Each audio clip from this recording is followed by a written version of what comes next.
My mom faked multiple sclerosis for a decade, while I cleaned her floors, skipped meals, and gave up art school for her. When I asked her why she did it, she looked me dead in the eye and said, "Because it worked." I just walked out. That was 11 months ago. Today, she was crying in her jail cell when they brought up the footage. I was 13 when my mom was diagnosed with multiple sclerosis. We were already pretty broke, so when she cut her work hours down to just 25% of what they were originally, my 17-year-old sister Riley started working and taking double shifts. Meanwhile, I dropped all my after-school activities and started spending my time cleaning the bathroom, mopping the floors, and cooking dinner for us. But through it all, there was one thing that kept me going: the need for mom's approval. You see, her gratitude always went to Riley: the hugs, the kisses, and what I yearned for most, the I love yous. At first, I thought it was accidental, but then came my 16th birthday. I didn't have any friends, but I still wanted to host something. So I asked Riley if she wanted to watch a movie at home, and told her to bring her BF Josh. She was 20 by this point and had moved out, but was still sending money to us. We were all gathered by the TV watching The Notebook when Josh came in with a birthday cake. As everyone sang, I felt so awkward but happy at the same time. For the first time in my life, attention was on me. But it wasn't long before I came crashing back down to earth, because as my mom cut into the cake, my face dropped. It was an ice cream cake. I'm lactose intolerant. It's Riley's favorite. "First slice for the woman of the hour," my mom exclaimed, before handing the plate to Riley. I tried to push my sadness away and remember everything Riley's done for us, but then it got worse. "Oh, I got her something too," my mom said, before taking out a basket filled with Riley's favorite candy. My mouth went completely dry and I started zoning out, so I quietly retreated to my bedroom. Not because I was mad, but because I didn't want them to see me cry. Not even 5 minutes later, I could hear Riley helping mom go up the stairs. My heart fluttered. Were they actually checking in on me? "You need to be more grateful for your sister Lily," my mom said, opening my door. At this point, it was just her in the room, so I popped the question I'd been waiting to ask since I was a child. "Mom, why do you never compliment me? Why do you never give me attention?" There was a long pause and my mom sighed. "Honey, if you can't appreciate Riley, then you need to leave." Well, you know the cliche, "My life flashed before my eyes," people always use. Turns out death isn't a requirement for that experience, because at that moment I remembered everything. The crying on the kitchen floor from how tired I was every night. The dinners I made for her and Riley while I went to sleep hungry. When she couldn't afford to send me to a $1,000 a year art school, but then bought Riley a $2,000 laptop that same month. The thank yous I never got. You know what, Mom? You're right. I know she was probably just bluffing, but I was done. Her mouth opened slightly, and I started shoving all my stuff into plastic bin bags. Deep down, I was fighting back tears, but she didn't need to know that. Honestly, it wouldn't have taken much for me to stay. But instead of saying sorry, that she loved me, or even just a simple "my bad," she just staggered out.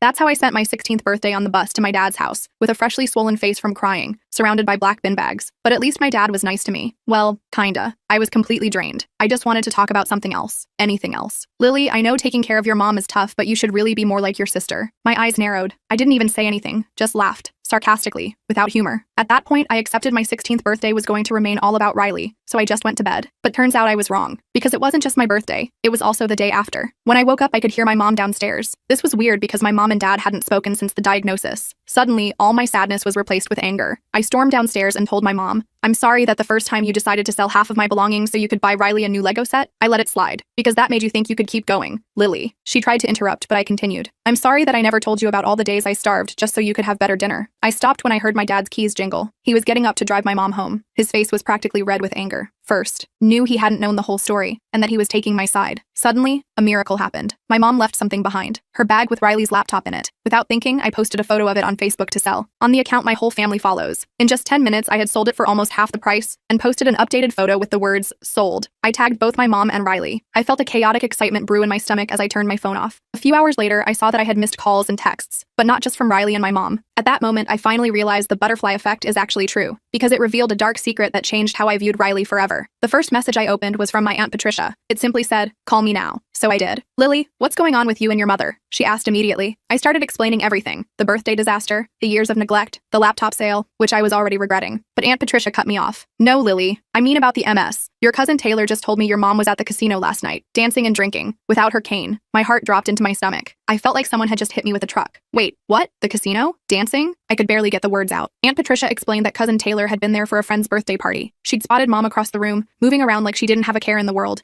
Not a cane or walker in sight, not a hint of fatigue or any symptom at all. According to Taylor, mom had been laughing freely, drinking cocktails, and even spent nearly an hour on the dance floor without any signs of the debilitating condition she claimed to suffer from daily. "Are you sure it was her?" I asked, but I already knew the answer. Deep down, I think I had always suspected something wasn't quite right with mom's illness. I thanked Aunt Patricia and hung up, my mind racing. The pieces started falling into place like a sick jigsaw puzzle. The way mom always seemed to have more energy when Riley was around. How her symptoms mysteriously worsened whenever I questioned anything. How she'd never let me come to doctor appointments, always saying it was too stressful for me to handle. There were all these little inconsistencies that I had dismissed over the years, choosing to believe her rather than trust my own observations. observations. I called Riley right away, not even thinking about the laptop anymore. Before you yell at me about the laptop, I need to tell you something important, I said quickly when she answered. What could possibly be more important than you selling my property? Riley snapped, her voice sharp with anger. I told her what Aunt Patricia had just told me. There was silence on the other end of the line, stretching uncomfortably long. That's ridiculous, Riley finally said, but her voice wavered. Taylor must have seen someone else who looks like Mom. I could tell she didn't fully believe what she was saying. This was big, even for Riley, who had always defended Mom no matter what. Riley, think about it. Have you ever seen any of Mom's medical records? Have you ever spoken to her doctors? Has anyone ever confirmed her diagnosis besides Mom herself? More silence. Then I heard Riley exhale shakily. I'll look into it, she said before hanging up. I sat there staring at my phone, feeling numb. If Mom had been faking her illness this whole time, what did that mean? Why would she do that? I thought about all the sacrifices we'd made. Riley working double shifts, me becoming a live-in maid, all the money people had donated over the years for her treatments, the fundraisers organized by well-meaning friends and church members, the countless hours of my childhood spent caring for someone who might not have needed care at all. My dad came home a couple hours later looking exhausted. I couldn't wait any longer. I had to tell someone. Dad, I think Mom's been faking her MS. I blurted out as soon as he walked in the door. He froze mid-step, then slowly turned to look at me. The color drained from his face. What did you just say? I repeated what Aunt Patricia had told me. Instead of dismissing it immediately like I expected, my dad sat down heavily at the kitchen table and put his head in his hands. Oh God, he whispered. That's when I realized he wasn't surprised. Not really. You suspected something, didn't you? I asked, my voice rising. All this time? Dad explained that he'd had doubts for years. That's part of why they split up. He'd tried to get Mom to see different doctors, to get second opinions, but she always refused. When he pushed too hard, she threatened to take us kids away, where he'd never see us again. So you just left us with her? I couldn't believe what I was hearing. I tried to get custody of you girls, he said, but your mom convinced the courts she needed you because of her condition, and you both seemed to believe her so completely. I thought maybe I was the crazy one. I felt like my whole world was imploding. The next few days passed in a blur. Riley called to tell me she'd gone through Mom's medicine cabinet and found tons of bottles with labels ripped off. She'd also checked Mom's calendar and found no record of all these doctor appointments she supposedly had. But the real smoking gun came from Josh, Riley's boyfriend. His aunt worked at the hospital where Mom claimed to get her treatments. He asked his aunt to check if Mom had ever been seen there for MS. Nothing. Not a single record. Riley showed up at Dad's place the next morning,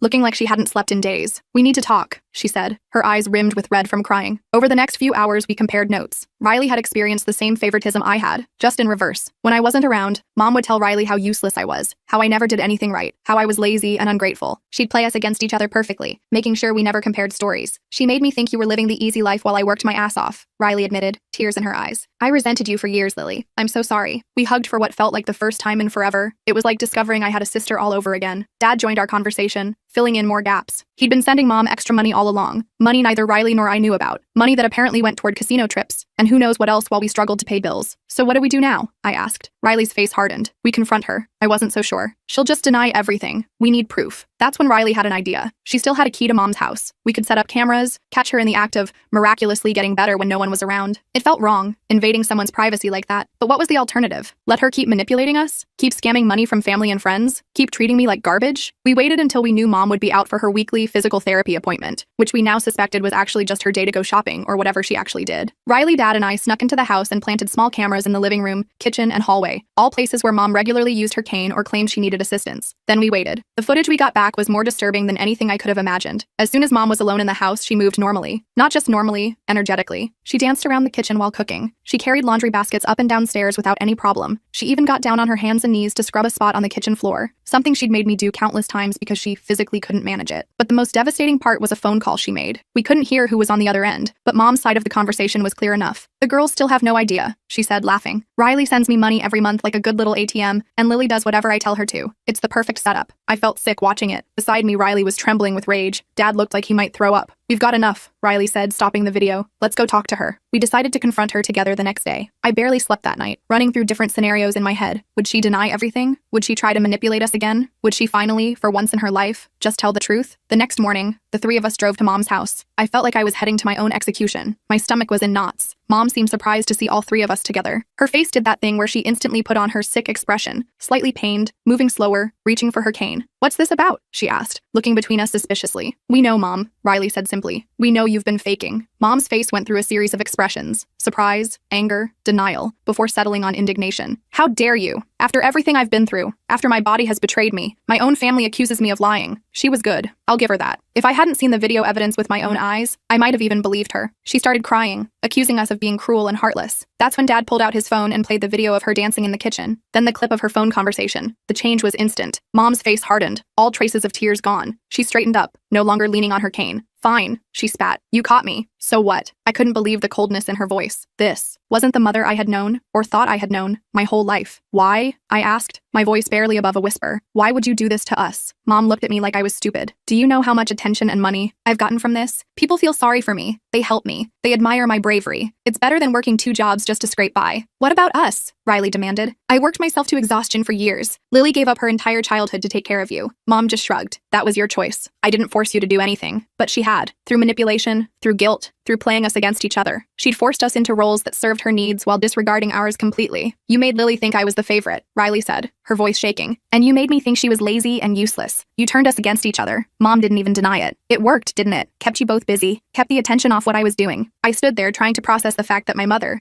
the person who was supposed to love and protect me, had deliberately caused me pain for years, had watched me cry, had watched me struggle, and had felt nothing but satisfaction that her plan was working. We want the money back, Dad said firmly. All of it. What you took from me, what Riley sent you, the donations from family and friends, all of it. Mom laughed in his face. Good luck proving anything. It's your word against mine. Who do you think people will believe? The poor sick single mother or the ex-husband who abandoned his family? But she was wrong. We had the videos. We had her confession. And as Riley pointed out, we had something else. All the medical records that didn't exist. The doctor appointments that never happened. The treatments that were never received. You committed fraud, Mom, Riley said. That's a crime. For the first time, I saw fear flash across Mom's face. She hadn't thought about that part. You wouldn't turn in your own mother, she said, but she didn't sound so confident anymore. Watch us, Riley replied. We left her standing there, frozen in her own living room. As we walked out, I felt a strange mix of emotions, anger, relief, sadness, but most of all, a weird sense of freedom. The weight of taking care of someone who didn't appreciate me, who didn't even need my care, was finally lifted. Over the next few weeks, things moved quickly. We reported Mom to the police for fraud. We reached out to family members and friends who had donated money over the years, showing them the evidence we had gathered. Most were shocked. Some didn't believe us at first, but the evidence was hard to deny. Mom tried to turn people against us. She claimed we were lying, that we were trying to hurt her because we were selfish and cruel. Some people fell for it, but most didn't. The truth was too clear. The hardest part was dealing with my own feelings. Some days I hated her for what she'd done. Other days I missed the mom I thought I had, even though that person never really existed. I started seeing a therapist, which helped a lot. I learned that what Mom had done was a form of abuse, that it wasn't my fault, that I deserved better. Riley and I grew closer than we ever had been. We talked about everything, our childhood, the ways Mom had manipulated us, our hopes for the future. For the first time, I felt like I had a real sister, not just a competitor for Mom's affection. I moved in with Dad permanently, and we started rebuilding our relationship too. He apologized over and over for not fighting harder for custody,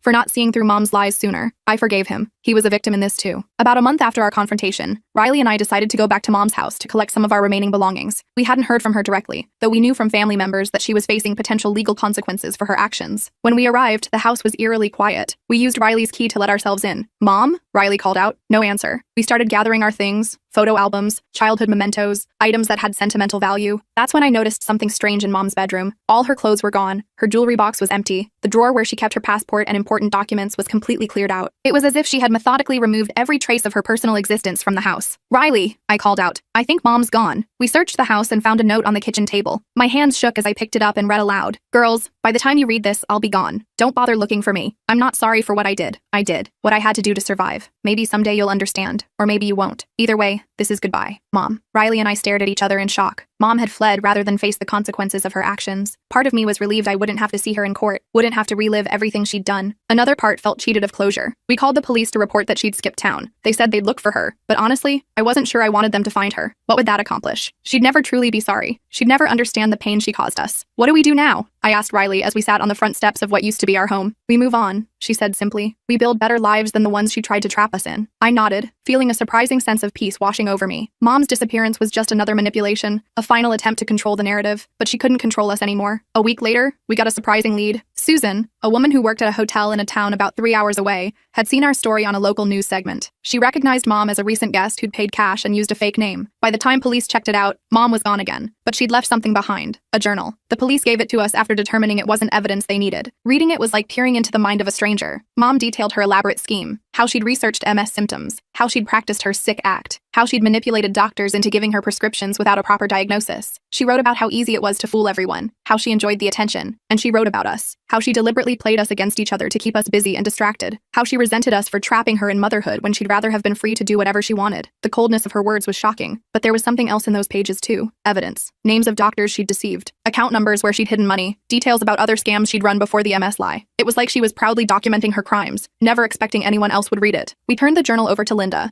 the detective handling Mom's case. She said it was a gold mine of evidence that would make their case much stronger when they found her, if they found her. As spring turned to summer, I gradually stopped checking for updates on Mom's case. I focused instead on healing, on rebuilding my relationship with Riley and Dad, on figuring out who I was outside of being the caretaker. I went back to school, made some real friends for the first time in years. I even signed up for an art class at the community center, something I'd always wanted to do but never had time for when I was taking care of Mom. One evening, as I was working on a painting in Dad's garage that I'd converted into a makeshift studio, Riley stopped by unexpectedly. "I've been thinking," she said, watching me work. "Remember how Mom always said you weren't talented enough for art school?" I nodded, trying not to let the memory sting. "Well, she was lying about that too. This is really good, Lily." I smiled, feeling a warmth spread through my chest. "Thanks. I want to help you apply for that art school," Riley continued. "The one Mom said we couldn't afford. I've been saving up. Between that and scholarships, we can make it work." I put down my paintbrush, overcome with emotion. Really? Really? It's time we both got to live the lives we want, not the ones Mom forced us into. As we hugged, I realized something important. Mom's betrayal had broken something in me, but it had also freed me. For the first time in my life, I was discovering who I really was, without the weight of her lies and manipulation. I didn't know if they'd ever find Mom. I didn't know if she'd ever face justice for what she'd done, but I did know this. She no longer had power over me, over us. We were building something new from the ashes of her deception, a real family based on truth and genuine care for each other, and that felt like the biggest victory of all. I'll never forget the day we got the call. It came on a random Tuesday morning, almost 6 months after Mom had disappeared. I was getting ready for my art class when my phone rang. It was Linda, the detective who'd been handling Mom's case. "We found her," she said simply. My heart started racing. I told her I'd call her right back and immediately phoned Riley. She was at work but said she'd take her lunch break early. 20 minutes later, we were on a three-way call with Linda. "Where is she?" Riley asked. "Atlantic City," Linda replied. She was working as a cocktail waitress at one of the smaller casinos, using the name Sarah Johnson. I almost laughed. Sarah was my mom's middle name. Johnson was my maternal grandmother's maiden name. Not exactly criminal mastermind level creativity there. "So what happens now?" I asked. "We're bringing her back tomorrow. The fraud charges are solid, especially with that journal and all the video evidence. I wanted to give you both a heads up before it hits the local news." After we hung up, Riley and I sat in silence for a while, just processing. I had mixed feelings about the whole thing. Part of me wanted closure, wanted to see Mom face consequences for what she'd done. Another part wished she'd just stayed gone forever. "Are you going to go see her?" Riley finally asked. "I don't know," I admitted. "Are you?" Riley sighed. "I think I have to. Just once. Just to look her in the eye and make sure I really understand that she's not the person I thought she was." I nodded. I got that. The fantasy that Mom might somehow explain herself, might show some remorse, was hard to let go of completely. The next day, Riley picked me up from Dad's house and we drove to the county detention center together. Dad had offered to come, but we both felt this was something we needed to do on our own. We waited in a sterile room with plastic chairs and fluorescent lighting. When they brought Mom in, I almost didn't recognize her. Her hair was dyed platinum blonde now, and she'd lost weight. But the biggest difference was in her demeanor. Gone was the frail, sickly woman she'd pretended to be for years. She walked confidently, head held high, not a trace of the shuffling gait she'd perfected for her MS performance. She sat down across from us, not looking particularly surprised to see us, not looking particularly anything really. "Hello, girls," she said, like we were dropping by for a casual visit. "Why did you do it?" Riley asked, getting straight to the point. Mom shrugged. "I already told you. It was easier than working." "No," I said, finding my voice. "Why did you treat me the way you did? Why did you make me feel like I was nothing?" For a second, I thought I saw something flicker in her eyes. Regret? Shame? But it disappeared so quickly I might have imagined it. "I needed someone to take care of the house," she replied flatly. "You were better at it than Riley. She was better at bringing in money. I just used you both where you were most useful." The coldness of her response hit me like a slap. There was no motherly love there, no emotional connection at all. We might as well have been appliances to her, just tools to make her life more comfortable. "Did you ever care about us at all?" Riley asked, her voice cracking slightly. Mom tilted her head, considering the question. "I suppose I did, in my way, when you were babies, before it got so complicated." We didn't stay much longer after that. There was nothing more to say, no grand revelation to be had. Mom was who she was, someone incapable of the kind of love that parents are supposed to have for their children. Walking back to the car, I felt strangely lighter. Not happy exactly, but free in a way I hadn't been before. The last lingering hope that Mom might somehow turn into the mother I'd always wanted was finally gone, and with it went the last of my obligation to her. "You okay?" Riley asked as we got in the car. "Yeah," I said, surprised to find it was true. "I actually am." Over the next few months, life settled into a new kind of normal. Mom's trial was quick and decisive. The evidence against her was overwhelming. She was sentenced to 5 years for fraud, with the possibility of parole after 3. Riley and I didn't attend the sentencing. We'd said our goodbyes in that detention center. Dad helped me apply to art schools, and to my shock, I got accepted to my dream program with a partial scholarship. Between that, Dad's help, and the money Riley insisted on contributing, I could actually go. For the first time in my life, I was pursuing something just for me, not to earn Mom's approval, or to keep the household running, but because I loved it and wanted to see where it could take me. Riley and Josh got engaged that summer. She asked me to be her maid of honor, which made me cry like a baby when she asked. The wedding planning brought us even closer. We'd text each other ridiculous dress ideas and joke about whether we should send Mom an invitation to the prison. Dark humor became our way of processing everything that had happened. That fall, I moved into my dorm at art school. Dad helped me settle in, hanging some of my paintings on the walls and making sure I had everything I needed. As he was leaving, he gave me a long hug. "I'm so proud of you, Lily," he said. "I know it doesn't make up for everything, but I want you to know that." It meant more than I could express. After years of invisibility, being seen and valued was still something I was getting used to. My roommate Taylor turned out to be awesome, a photography major with a wicked sense of humor who didn't mind my occasional nightmares or the days when memories hit me hard and I needed to be alone. I told her about Mom early on, wanting to get ahead of any weird behavior on my part. Instead of being freaked out, she shared that her dad had been emotionally abusive, so she kind of got it. It was the first time I'd met someone my age who understood what it was like to have a parent who didn't love you properly. Around Christmas, a strange thing happened. I got a letter from Mom. I almost threw it away without opening it, but curiosity got the better of me. Inside was a short note and a small key. "This opens a safety deposit box at First National Bank in our old town," the note read. "What's inside belongs to you. I should have given it to you years ago." There was no apology, no explanation, just her signature at the bottom. I called Riley right away, and she drove down from her place to pick me up the next day. Together we went to the bank. The manager took us to a private room and left us alone with the small metal box that the key had opened. Inside was over $30,000 in cash, along with a stack of old photographs I'd never seen before. They were pictures of me as a baby and toddler, with Mom looking genuinely happy as she held me. There were crayon drawings I'd made as a child, report cards with good grades circled in red pen, even a lock of my baby hair tied with a ribbon, things a normal mother would treasure. At the bottom of the box was another note. "This is your college fund. I've been adding to it since you were born. I never spent it, even when times were tough. The rest are things I saved when you were little, before I changed. I don't expect forgiveness. Just know that there was a time when I was a real mother to you." Riley and I sat there in shock, trying to process this glimpse of the woman Mom might have been once, or could have been,